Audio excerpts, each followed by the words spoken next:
한동훈 당원 게시판 사태의 전말. 5일 한 유튜버가 한동훈 대표 일가의 여론조작 의혹을 제기하며 많은 이들의 눈길을 끌었습니다. 최근 몇 달 동안 당원 게시판은 윤건희를 비난하고 욕하는 글로 도배가 되어 있었습니다. 일부 당원이 이런 글들을 삭제하고 제한해야 한다고 꾸준히 제기했지만 국힘당은 몇 달 동안 별다른 조치를 하지 않았습니다. 이에 한동훈 지도부가 의도적으로 윤건희 비난글을 방치한다는 주장까지 나왔습니다. 게다가 한 대표를 비난하는 글을 곧바로 삭제하는 사례가 있어서 더 논란이 됐습니다. 그러던 와중에 5일 유튜브 채널 이병준 TV가 흥미로운 소식을 전했습니다. 이병준 TV는 구독자가 7만 5천 명이 넘으며 주로 보수 세력 동향을 집중적으로 전하는 극우 유튜브 채널로 국힘당 당원과 지지자 내에서는 상당히 유명하다고 합니다. 이 채널에 올라온 영상들을 보면 대체로 한 대표를 집중 공격하고 있습니다. 이병준 TV는 제보를 받았다면서 당원 게시판에서 한동훈으로 작성자 검색을 하면 건희는 개목줄 채워서 가둬놔야 돼 라는 제목의 게시물 등 윤건희를 원색적으로 비난하는 글 수백 개가 나온다는 것입니다. 혹시나 하고 한 대표의 부인, 장인, 장모, 어머니, 딸 이름으로 검색했는데 역시 비슷한 글이 엄청나게 발견됐다고 합니다. 이 상황을 이해하려면 일단 국힘당 당원 게시판인 당원톡 운영 방식을 알아야 합니다. 국힘당 홈페이지는 휴대전화 본인 확인 과정을 거쳐 실명 인증을 하면 당원 여부를 확인한 다음 당원만 회원으로 받아줍니다. 그리고 회원만 당원 게시판에 입장할 수 있습니다. 원래는 게시물 작성자 이름이 공개되었는데 논란이 일자 나중에는 한 땡땡처럼 성만 공개되고 이름을 가려주었습니다. 그래서 글쓴이는 익명성을 보장받으며 편하게 글을 쓸 수 있습니다. 그런데 특이하게도 게시판 검색 기능에서 작성자 검색으로 이름을 입력하면 그 사람의 게시물이 고스란히 검색이 되었습니다. 즉, 어떤 글을 누가 썼는지는 나오지 않지만 누가 어떤 글을 썼는지는 알 수 있는 구조입니다. 이름을 가리는 수정 작업을 하면서 이름으로 검색하는 기능을 없애야 했지만 실수로 남겨둔 듯합니다. 물론 동명이인일 가능성도 있습니다. 한 씨는 희귀성 씨가 아니며 동훈이라는 이름도 흔합니다.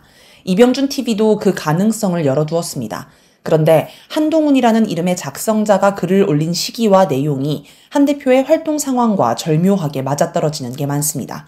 예를 들어 한 대표가 공개 활동을 하지 않을 때 글이 한꺼번에 올라오다가 다시 공개 활동을 바쁘게 하면 몇 달 동안 글이 안 올라오는 시기입니다. 또 내용도 2023년 1월에는 윤석열 대통령을 칭찬하다가 윤한 갈등이 시작되자 윤 대통령 욕을 하기 시작합니다. 나아가 부인, 장인, 장모, 어머니, 딸 등 일가족이 모두 동명이인이었다. 그리고 우연히도 모두 윤 대통령을 비난하고 한 대표를 지지하는 동일한 정치 성향을 가졌다. 게다가 이들은 여러 차례에 걸쳐 한날 한시에 게시물을 올렸습니다. 온 가족이 모여 앉아 함께 게시물을 올린 것 아니냐는 의심이 들 정도입니다. 또 부인, 장인, 어머니, 딸과 동명인 인물은 당원 게시판 1일 3게시물 제한이 걸린 9월 10일 이후 처음 등장했습니다. 즉, 그전에는 혼자서도 게시물을 한꺼번에 많이 올릴 수 있었는데 그게 막히자 가족들 명의를 동원한 것 아닌가 의심해 볼 수 있습니다. 게다가 공교롭게도 이들은 같은 글을 복붙해서 올리기도 했습니다. 정말 우연히도 원글이 좋아서 복붙했다고 주장할 수 있을 것입니다. 하지만 국힘당은 당원 게시판에 같은 글을 연달아 올리는 이른바 도배를 막기 위해 같은 글을 3시간 이내에 올릴 수 없도록 막아놨습니다. 3시간이 지나면 그 사이에 다른 글이 많이 올라와서 원글은 게시판 다음 페이지로 넘어가 버리기 때문에 찾기도 쉽지 않습니다. 그런데 한 대표의 장모와 동명의 작성자가 글을 올린 후 3시간 28분이 지나고 한 대표와 동명의 작성자가 동일한 글을 올린 기록이 있습니다. 우연이라고 하기에는 너무 수상합니다. 이들은 논란이 촉발된 후 게시물을 올리지 않고 있습니다. 이런 내용은 한 대표 퇴진 집회를 주도하는 한 카카오톡 대화방에서 처음 퍼진 것으로 보입니다. 이 카톡방에서 해당 내용을 방송에 내보내야 한다는 이야기가 돌았고 그중 한 명이 이병준 TV에 제보를 해서 유튜브에 공개된 것으로 추정됩니다. 이 방송이 나간 다음 이병준 TV 진행자인 이병준 기자가 재직 중인 파이낸스 투데이가 6일 이 내용을 보도해 일반 국민에게도 소식이 퍼졌습니다. 당연히 국힘당은 난리가 났습니다. 주진우 국힘당 법률자문위원장은 6일 오전 9시 17분 출입기자들에게 문자 공지를 보내 이병준 TV 내용은 허위 사실이라며 법적 대응을 하겠다고 했습니다.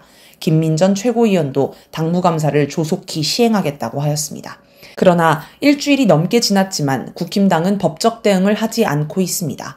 주 위원장은 법적 조치 대상자를 선별하는 중이라며 법적 대응에 시간이 걸린다고 해명했습니다. 당무감사는 개인정보 침해를 이유로 아예 하지 않기로 결정했습니다. 반면 게시판의 작성자 검색 기능 차단은 방송이 나간 뒤 곧바로 밤새 작업을 하는 발빠른 모습을 보였습니다. 한편 논란의 당사자인 한 대표는 조용합니다. 만약 위의 내용이 사실이 아니라면 가장 억울한 사람인데도 적극적으로 해명을 하지 않습니다. 가장 간단한 방법은 당무감사를 통해 글쓴이의 생년월일만 확인하면 끝입니다. 당무감사 과정을 일일이 공개하는 것도 아닌데 개인정보 침해를 이유로 하지 않는 것은 납득하기 어렵습니다. 아니면 고소를 해도 됩니다. 그러면 경찰이 IP 추적 등으로 동일 인물이 아님을 확인하고 해당 유튜버를 입건할 것입니다. 아주 간단한 작업입니다.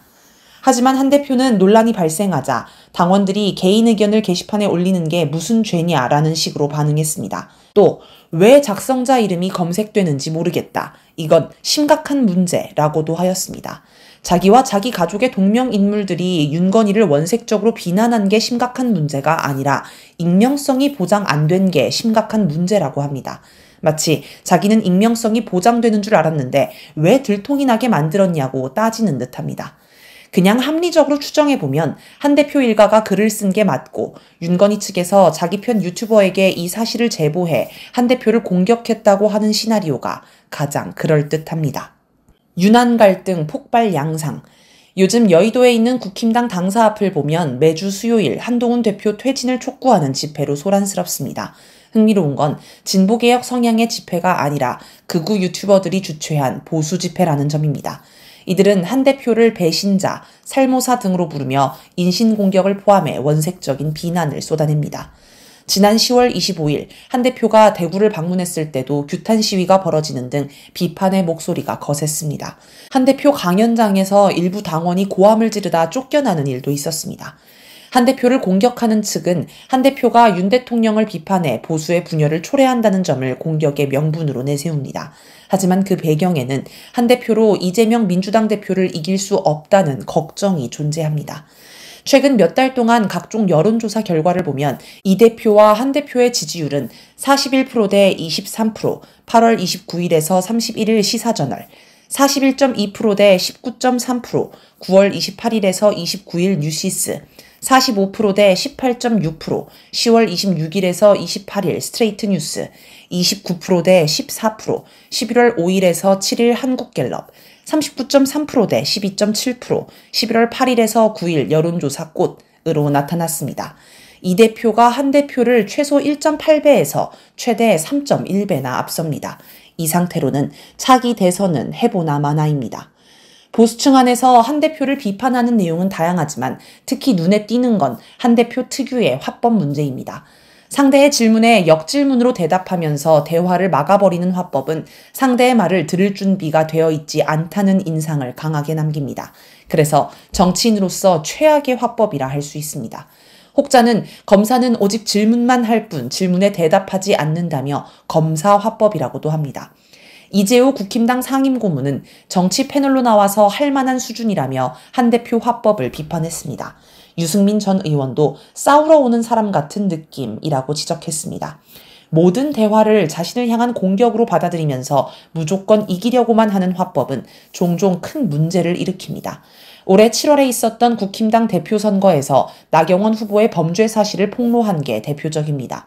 후보 토론 과정에서 나 후보가 한 대표를 공격하자 한 대표는 나 후보가 공소 취소 청탁을 했다고 폭로했습니다. 나 후보는 해야 할 말과 하지 말아야 할 말에 대한 분별이 없는 것 같다라며 울먹이기까지 했지만 한 대표는 거들떠보지도 않고 나 후보가 불법을 저지른 게 사실이라고 거듭 확인했습니다.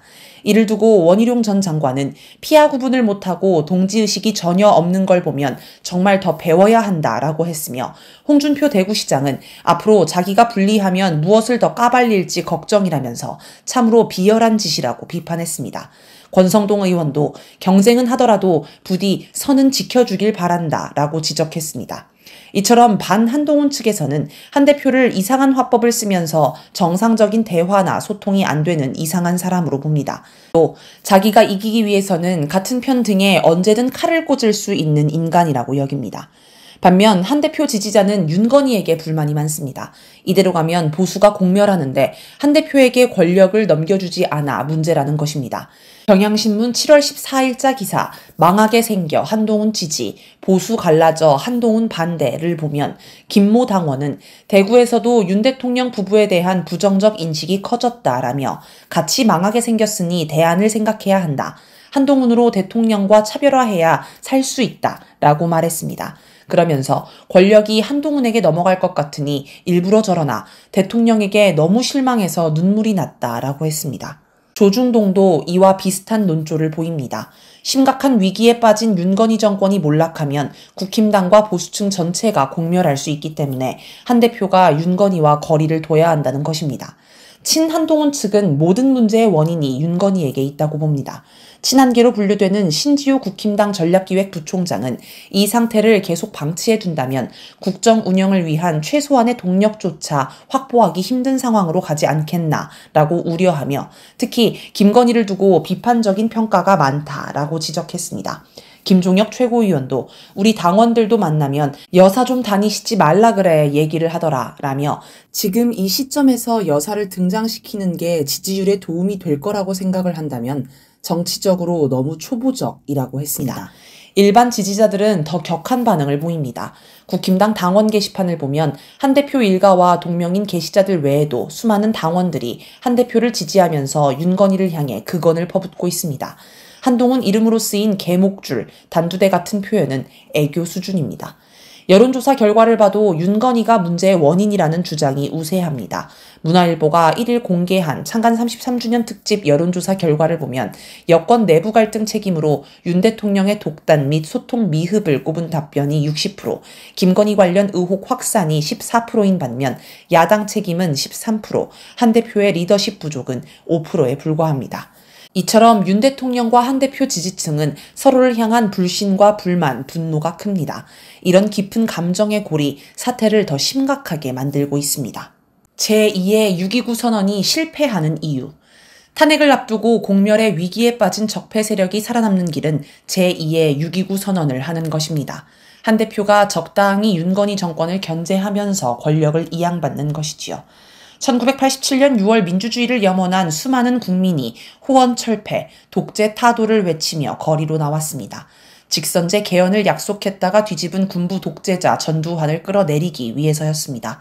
처음에 전두환은 평소처럼 백골단을 투입해 시위를 억누르려 했습니다. 그러나 군부 독재 치하에서 고통받던 국민의 분노는 전두환 일당의 예상을 뛰어넘었습니다. 당황한 전두환은 군대 투입까지 고려했으나 군 내부에서조차 반대 의견이 나올 정도로 항쟁의 기세가 높았습니다. 전두환은 꼼짝없이 자리에서 물러날 처지가 되었습니다. 만약 전두환이 그대로 물러난다면 민주화 운동을 이끌었던 야당의 정권이 넘어갈 판이었습니다. 그래서 머리를 쓴 게 6.29 선언입니다. 당시 전두환의 오른팔이던 노태우가 전두환과 담판 끝에 6.29 선언을 발표하는 모양새를 만들면서 주목받는 정치인으로 급부상하였습니다. 여기에 야권 후보 분열까지 더해 결국 대선에서 노태우가 당선되었습니다. 지금 국힘당과 적폐 세력도 당시와 같은 방식으로 윤건희에서 한동훈으로 자연스러운 권력 이양이 이루어지기를 기도할 것입니다. 그러나 약속 대련을 해야 할 두 세력이 진짜 개싸움을 하는 바람에 제2의 6.29 선언 구상은 물거품이 되고 있습니다. 왜 37년 전에는 성공했던 게 지금은 안 될까요? 바로 지금은 국민 주권 시대이기 때문입니다. 37년 전에 비해 국민들의 힘이 굉장히 강해졌기 때문에 적폐 세력의 뜻대로 전국이 굴러가지 않습니다. 예를 들어 봅시다. 1987년 대선을 약 2주 앞둔 11월 29일 대한항공 여객기가 폭파되는 이른바 칼기 폭파 사건이 발생했습니다. 정권은 곧바로 김현이라는 북한 공작원의 테러 사건이라고 발표했으며 선거 하루 전인 12월 15일 김현이를 김포공항으로 압송하는 장면을 언론에 대대적으로 내보내며 북풍몰이를 했습니다. 일각에서 의혹을 제기했지만 북한을 규탄하는 압도적인 사회 분위기에 묻혀버렸습니다. 이 과정은 나중에 안기부가 펼친 무지개 공작이라는 이름으로 그 전말이 드러났습니다. 당시에는 이런 식의 북풍 공작이 선거에 막대한 영향을 끼쳤습니다. 그런데 지금은 사정이 다릅니다. 당시 있었던 칼기 폭파 사건과 비교할 만한 최근 사건은 바로 북한군 파병설입니다. 북한이 러시아를 위해 우크라이나 전장에 군대를 1만 명 넘게 파병했고 이를 이유로 한국도 살상 무기를 우크라이나에 지원하고 나아가 파병도 해야 한다는 주장이 나오고 있습니다. 진보 보수를 가리지 않고 모든 언론이 며칠 동안 북한군 파병설을 열심히 보도하며 북한을 규탄했습니다. 그런데 이게 대통령 지지율을 전혀 끌어올리지 못합니다. 오히려 10월 중순 북한군 파병설이 터져나온 후로 대통령 지지율은 계속 떨어졌습니다. 시민들은 뉴스를 뒤덮은 북한군 파병설을 다 보고 나서 그런데 명태균은 이런 반응을 보입니다. 북한군 파병설을 떠드는 정권과 언론의 속셈을 단번에 알아차립니다. 북풍 공작이 통하지 않을 정도로 국민의식이 성장했습니다. 다른 예를 봅시다. 1987년 대선 패배의 핵심 이유 가운데 하나가 바로 야권 분열입니다. 김대중 전 대통령은 노태우, 김영삼 후보가 영남권을 나눠 갖고 김종필 후보가 충청권을 가져가면 수도권과 호남권의 지지를 받는 자신이 승리한다는 사자 필승론을 내세우며 야권 후보 단일화를 거부했습니다. 정권 교체를 바라는 많은 이들이 후보 단일화를 요구했지만 통하지 않았습니다. 이런 상황에서 제야에서는 비판적 지지론과 후보 단일화론이 등장했습니다. 후보 단일화론자들은 김대중 후보에게 양보를 요구했고 비판적 지지론자들은 김대중 후보에 힘을 실어주어 대중적 힘으로 후보 단일화를 이루자고 주장했습니다. 그러나 어느 것도 후보 단일화를 성사하지는 못했습니다. 당시에는 유명 정치인의 영향력이 커서 국민들의 힘으로 정치인을 움직일 수 없었기 때문입니다. 반대로 국민이 유명 정치인 개인을 추종하며 따라다니는 상황이었습니다. 그런데 지금은 상황이 바뀌었습니다. 국민이 선거 때마다 후보 단일화를 시킵니다. 예를 들어 이낙연 전 총리가 탈당해 새로운 정당을 만들어도 국민은 이를 철저히 외면하고 묻어버려 사실상의 후보 단일화를 시켜버렸습니다. 지난 총선에서 광주 광산을에 출마한 이낙연 후보는 13.84%의 득표에 머물렀습니다. 한때 호남 출신 유력 대선 주자로 이름을 날리던 것에 비해 초라한 성적입니다. 국민들이 나서서 후보를 단일화시켜버리는 것은 매우 놀라운 현상입니다. 지금까지 선거는 정치인의 정치공학적 판단이 좌지우지해왔습니다. 그러나 이제는 정치인보다 국민이 더 중요한 영향을 끼칩니다. 적폐 세력은 마치 이재명 대표 한 명만 제거하면 모든 게 끝이라고 여겼습니다. 그래서 지난 15일 재판에서 의원직 상실형이 선고되었을 때 아마 쾌재를 불렀을 것입니다. 그러나 16일 윤석열 탄핵을 외치며 거리에 나온 수십만 명의 시민들은 재판 결과에 전혀 동요하지 않았습니다. 이처럼 지금은 국민이 직접 판단하고 직접 정치 행동에 나서는 국민 주권 시대입니다. 과거에 북풍 공작이 잘 먹혔던 이유는 언론의 영향력이 컸기 때문입니다. 칼기 폭파 사건도 그렇고 지금 보면 정말 황당한 금강산 댐 사건도 그렇고 언론이 도배를 하면 국민은 대체로 그걸 믿었습니다.